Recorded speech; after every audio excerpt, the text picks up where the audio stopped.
This is the statement that was recently released by the Iranian government, which Trump threatened to sue CNN for covering on their program. Do you have any idea how desperate Trump must be for any way out of this war in order to accept these terms as a basis for negotiation? Now, if you ask me, I think it's great. Pretty much everything they said here is 100% true. I read the whole thing last night. There's a lot more to it than this, but this is basically a summary of it. There's a lot of great lines in there. I think my favorite passage is where they say, "The brave warriors of Islam have chosen to take revenge for all past crimes and create conditions where the enemy forever casts aside the thought of aggression against dear Iran, fully tasting the flavor of humiliation and abasement before the great state of Iran." Couldn't have put it better myself. And in this statement, they released a list of terms for the U.S. and Israel to abide by in order for them to end the war and reopen the Strait of Hormuz. And that, unfortunately, is why I believe that this war isn't over yet, not by a long shot. Now, I want to come right off the bat on the record and say that America should agree to these terms and end this war now.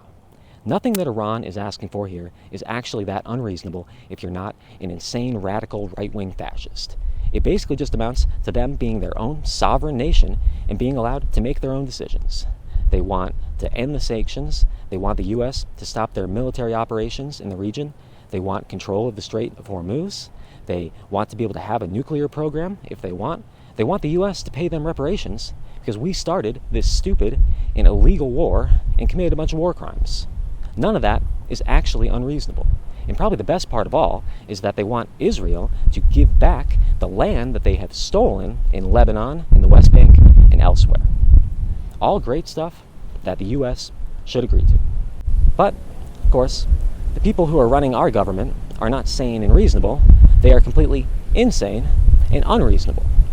And, yes, as I'm recording this now, the Strait of Hormuz is currently closed because Israel has already broken the ceasefire, like they love to do, bombing Lebanon. We're supposed to be negotiating with Iran over the course of the next 2 weeks, and we have no reason to believe that those negotiations are going to go any differently than how they've gone in the past. The U.S. has never negotiated with Iran in good faith. But above all else, the reason that this war, unfortunately, isn't over yet is because if this is it, if this is the end of the Iran war, and this is it, then everything that Iran wrote in that statement is 100% true. America absolutely has been dealt an embarrassing and crushing defeat in this war. In virtually every aspect, after a month and a half of fighting, Iran is in a much stronger position than they once were, and America is in a much weaker one. But that's just. I put out this video a little while ago where I said I hope America loses the Iran war. And I'm sure a lot of people said that I'm a traitor and that I hate America, and they have no idea just how wrong they are. The truth is, it's the exact opposite. I am patriotic enough to call my country out when it does wrong. We started this war for no reason, killed countless civilians, bombed civilian infrastructure, committed countless war crimes, bombed a little girl's school, and killed 168 children. We deserve to lose. We deserve to take this defeat and learn from it. Accept that we've lost and try to do better. Stop doing these horrible wars of aggression in the Middle East and stop voting for stupid, evil people who do these things. The right thing to do here is to admit that we've lost and learn a lesson from this. But unfortunately, that's why this situation is so dangerous. Because we are being led by one of the most narcissistic human beings who ever lived. A man who has never once in his entire life ever been capable of admitting when he is beaten.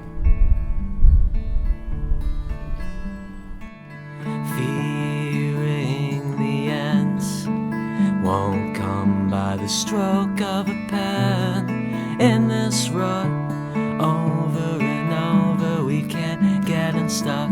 Is this nature consuming a levy paid with rage and blood?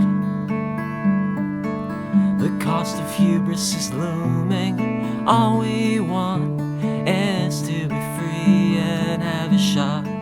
But the most beautiful dreams blow up when fear turns to hate.